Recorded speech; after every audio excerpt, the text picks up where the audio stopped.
All right, Shalom. First and foremost, I want to give all praise, glory, and honor unto Yahweh, Bahashim, Yahweh Shai, Bahashim, Harakah Kodash, and double honors unto the apostles and elders of JMS Great Millstone, and a sincere Shalom to Yakim bringing out this word in diligence and in truth.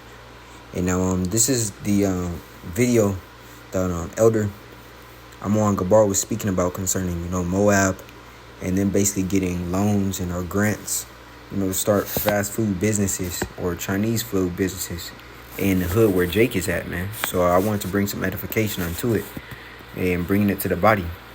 And so Lord will this video be edifying.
Right?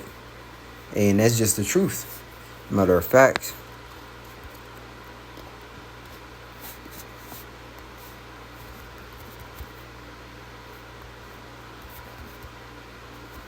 exclusion.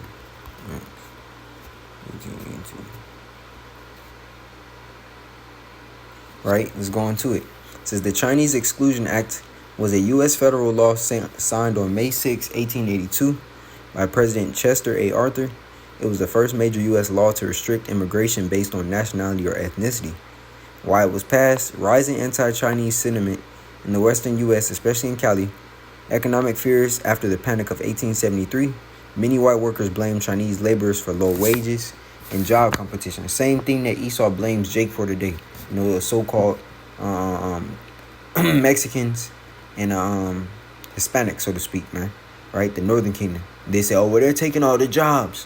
And meanwhile, all the jobs in which, Jake is coming over here and doing, no quote-unquote American wants to do them.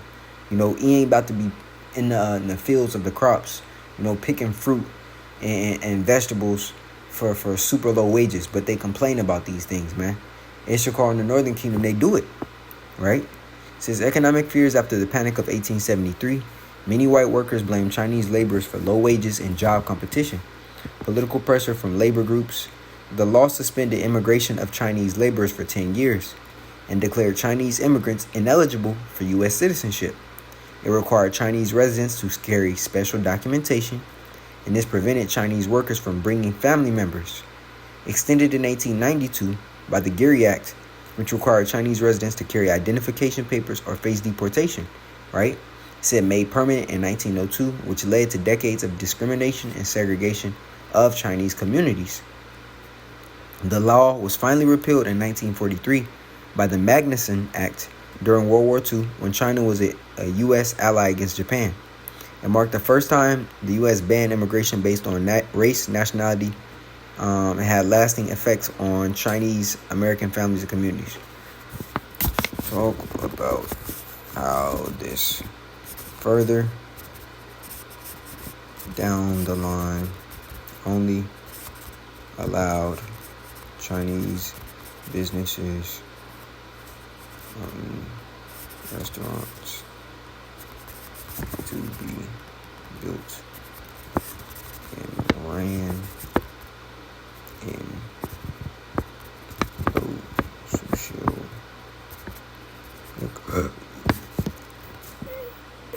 oops.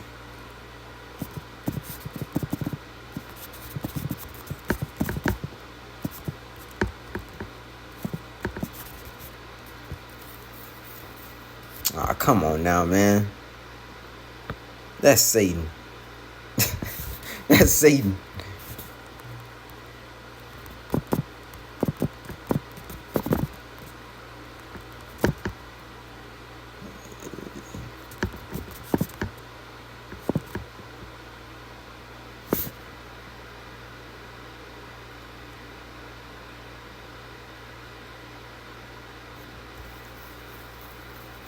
Here we go. Because Chinese immigrants were pushed out of mainstream employment and self-employment niches, especially laundry, small groceries, restaurants became particularly important because food service was one of the few sectors open unto them, segregation and redlining. In the early mid-20th century, U.S. cities developed racially segregated housing patterns. Practices like redlining and restrictive covenants limited where both African Americans and Asians could live. Well, let's get, some precepts, man. Because ultimately, AE has allowed the rest of these nations to benefit and grow in Babylon and constantly have oppressed you so-called Negroes, Latinos, and Native Americans, man. Right? And the scriptures speak about this. When we go into the parable of Lazarus and the rich man, and it speaks about the dogs, right? This is coming from the book of Luke 16, and I'm going to start here at 19. And it reads, "There was a certain rich man which was clothed in purple and fine linen, and fared sumptuously every day," right? And purple, and when you go into the color psychology of the color purple, man, it represents, royalty. It represents, basically high class. Because when you also take a look at the color purple itself, it took a myriad of dyes, and processes in order to get that color to actually be stained within, the material that it was being placed in, right? It says in fine linen. It says and fared sumptuously every day. Matter of fact, let's get this in the NLT.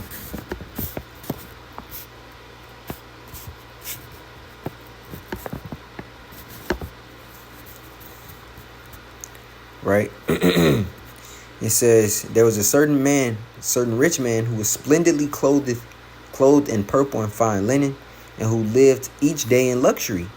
At his gate lay a poor man named Lazarus," which represents you so-called Negroes, Latinos, and Native Americans, the nation of Israel, us being in this subjugated state, as the scriptures say, the borrower is subject unto the lender. Right? It says, "At his gate lay a poor man named Lazarus, who was covered with sores." Right? And that's all the hails, the curses, Jake has to deal with. It says, "As Lazarus lay there longing for scraps from the rich man's table," and that's why you see where our, the celebrities of our nation, get the crumbs, right? Because they just want a piece of Esau's pie, and they're willing to what? Give up their souls on this side for it. That's why the scripture tells you, "Woe unto you that are rich, for ye have received your consolation." Continuing, it says, "As Lazarus lay there longing for scraps from the rich man's table, the dogs would come and lick his open sores." And the dogs represent these nations, man. Right? It represents the Moab. It represents the Ishmaels, so forth and so on, man. These are the dogs that furthered the affliction, of the hell that E has placed on them, man. Here it is when a sore is when that callus or that scab on that sore can't become, hardened. Ultimately that scab is growing, because underneath that scab, that's where the healing is occurring.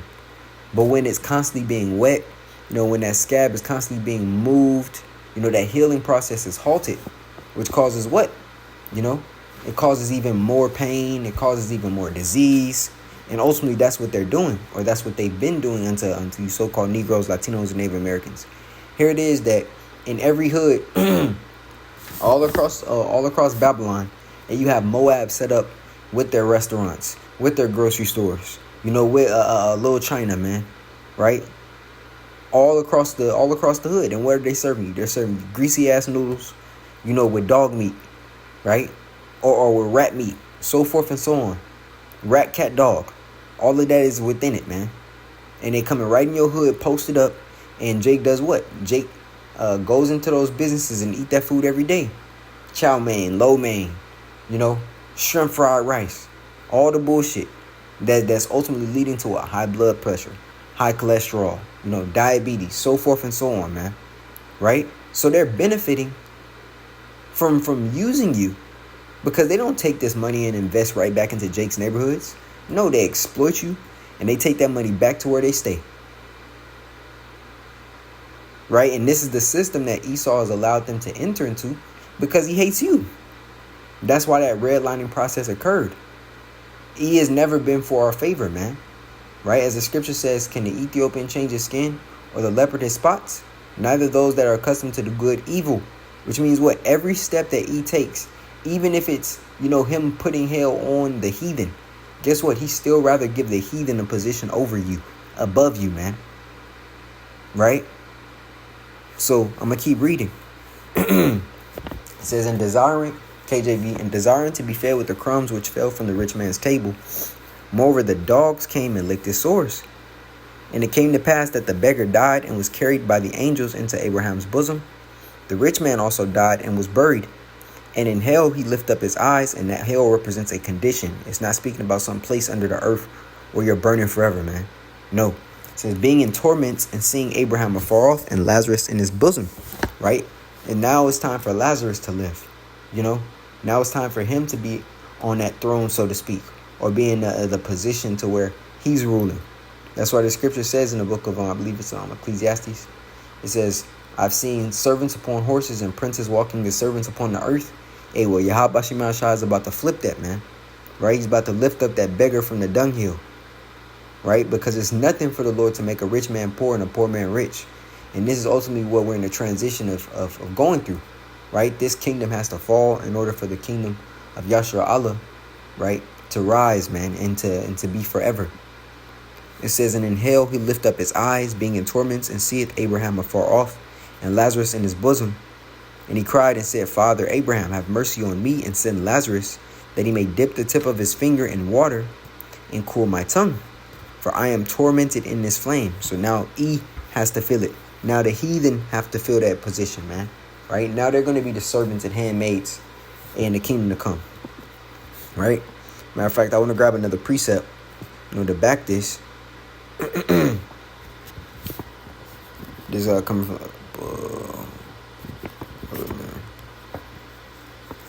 it is Psalm 73, and I'm gonna start here.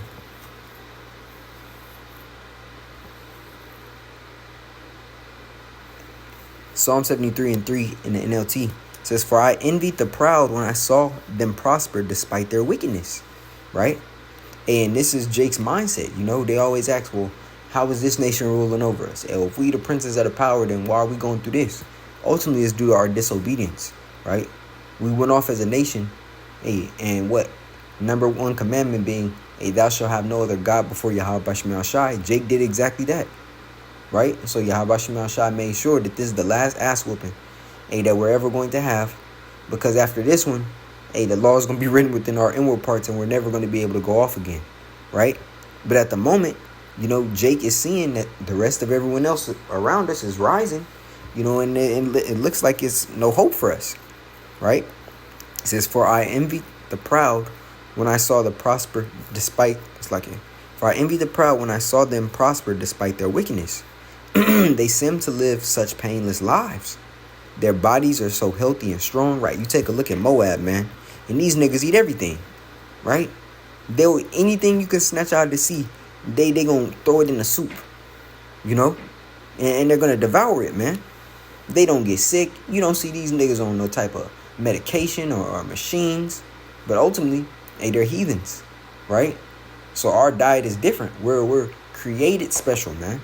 The Lord requires that we eat different. We have to move different, right? Because he actually cares about us. But you see that the ways in which these heathen are living, how much the earth, is just crying out, man. There's no reason why these niggas should be eating starfish. There's no reason why you should be eating, the crabs, the shrimps, the lobsters. And that goes for Jake too. But you take a look at Moab and they eat everything. They'll eat it alive. It's videos of them chopping up octopus tentacles and eating it. Throwing some lime and soy sauce on it and chewing it, man. Straight heathenistic shit, man. Right? It says they seem to live such painless lives. Their bodies are so healthy and strong. They don't have they don't have troubles like other people. They're not plagued with problems like everyone else. Right? And you see them, constantly building. You see their communities getting together and grabbing up their money and investing in certain business ventures, man. Right? But that's all going to come to an end. Ultimately, they made a covenant with Esau, right? And in them joining that covenant with Esau, guess what? They're going to have to go down with E as well. It says they wear pride like a jeweled necklace and clothe themselves with cruelty. Right? Even how they look at you so-called Negroes, Latinos, and Native Americans. They look at Jake like they're pests. You know, like they're peasants. It says these fat cats have everything their hearts could wish for. They scoff and speak only evil. In their pride, they seek to crush others, right? You go into their businesses, they start speaking in Chinese and Japanese just so they could talk shit, right? Meanwhile, hey, you're feeding their family by throwing money in their pockets. But all that's gonna come to an end, man. As a matter of fact, I'm gonna grab a couple more precepts. This is coming from the book of Isaiah 11. Matter of fact, I gotta get it in. Dang it. AMP. Here we go.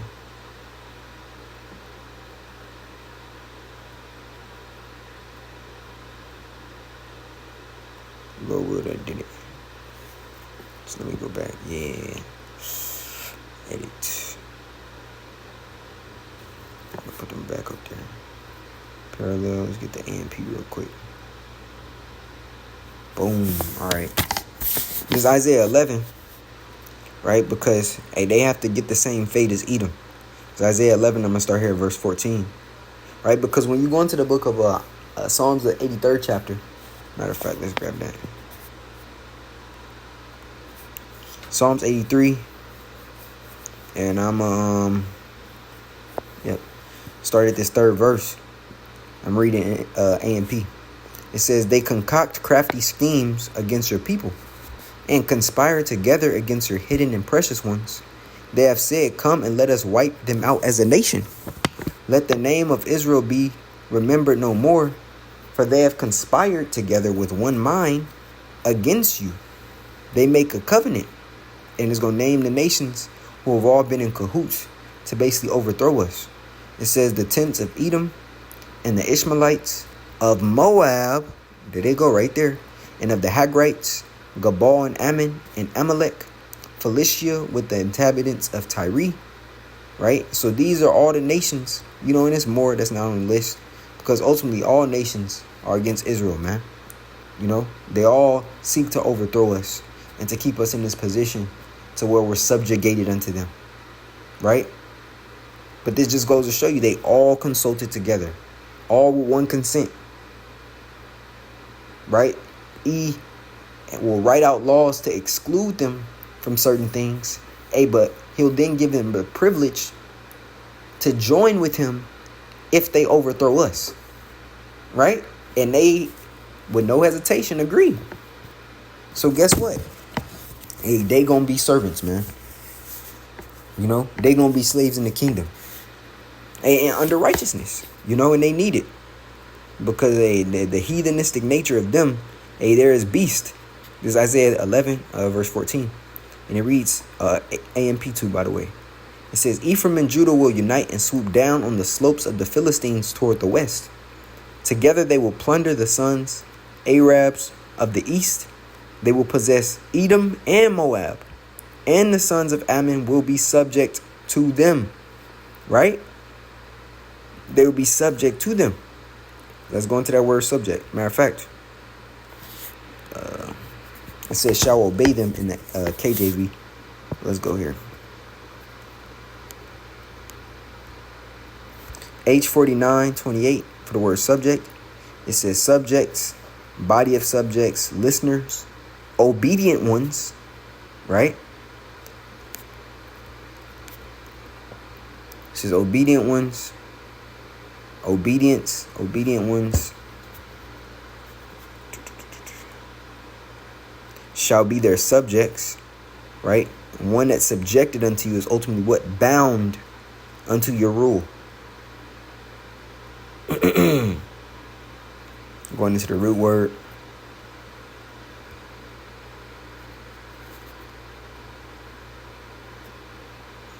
This H80:85.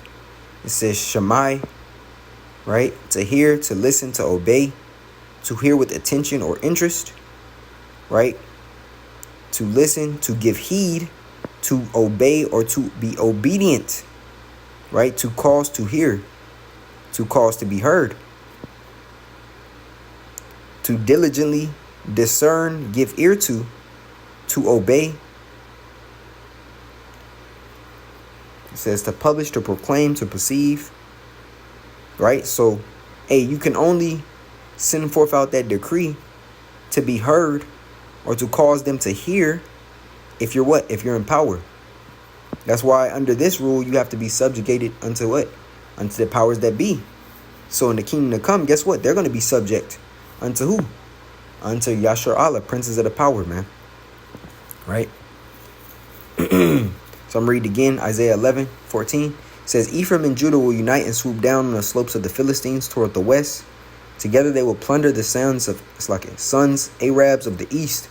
As Ishmael says, they will possess Edom and Moab, and the sons of Ammon will be subject to them. Right? So that's Chinese and Japanese, man.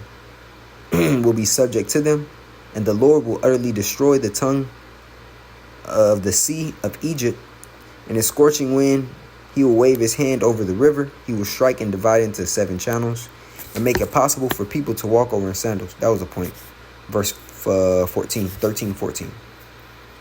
Now I want to grab another precept coming from the book of 2 Samuel 8. This is the AMP as well. I'm going to start here at verse 11. It says, King David, right? Because we understand that tabernacle of David, the throne of David, will be established in the kingdom to come. Hence the governing body of Yahweh, Yahweh Shai, King David, the 12 and the rest of the elect, right? Which make up that government. Government means to what? To control the mind. Govern means what? To control or order. Mint is what? The mental, going back to the mind. It says, King David also dedicated these gifts to the Lord, Yahweh, along with the silver and gold that he had dedicated from all the nations, which he subdued, right? Because under King David, what? The nations fell in line. And King David was a mighty man of war.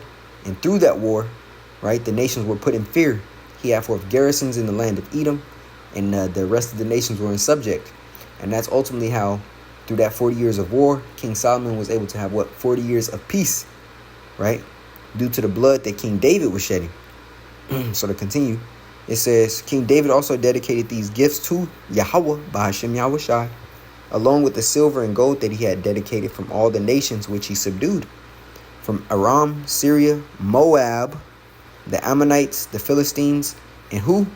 Amalek, right? The rats, man. And from the spoil of Hadadezer, the son of Rehob, king of Zobah. It says, so David made a name for himself when he returned from killing 1,800 Arameans or Syrians in the Valley of Salt. He put garrisons in Edom. In all Edom he put garrisons. And all the Edomites became what? Servants to David. And the Lord helped him wherever he went. Right? So how much more when that tabernacle, when that throne is exalted, and we're in, super powered bodies with flesh that will never be able to go off, right? And we'll be back to that first estate, man. Yeah, it's gonna be very, it's gonna be even better, man. I'll just say it like that. It's gonna be even better, right? World without end, and that's why the scripture says that, right? Because we'll be made perfect, as Yahweh Shai. Really, like many Yahweh Shais, man. Now, I'm going to close off with this in the book of Numbers, the 24th chapter, in the 17th verse, in the AMP again. It's like I'll read that in the NLT. Well, we'll see. Let's see, 17. No, I'll keep it in the AMP. It says, I see him, but not now. I behold him, but not near. A star shall come forth from the descendants, from the descendants of Jacob, and it's speaking of Yahweh Shai. A scepter shall rise out of the descendants of Israel, and shall crush the forehead of Moab, and destroy all the sons of Sheth. Edom shall be taken as a possession. Mount Seir, Israel's enemies, also will be a possession, while Israel performs valiantly. One from the descendants of Jacob shall have dominion, and will destroy the remnant from the city. Right? Balaam looked at Amalek and took up his 5th discourse and said, Amalek was the first of the neighboring nations, to oppose the Israelites after they left Egypt, but his end shall be destruction. And that goes for all the nations, right? Though they'll be in a better position than Esau, Edom, or the Edomites, they'll still be subjected unto the rule of Jacob, man, right? They'll still be subjected unto our rule, right? And Moab got to get it because they helped oppress us underneath this devil, just like all the rest of these nations, right? Whether it was from any nation of Ham to Ishmael, so forth and so on, man. But yeah, this was the video, I believe, that the elder Amon Gabar, seen. So Lord willing, it was edifying to the body, bring some light into it. I want to give all praise, glory, and honor unto Yahweh, Bahashim, Yahweh Shai, Bahashim, Harakah HaKodash.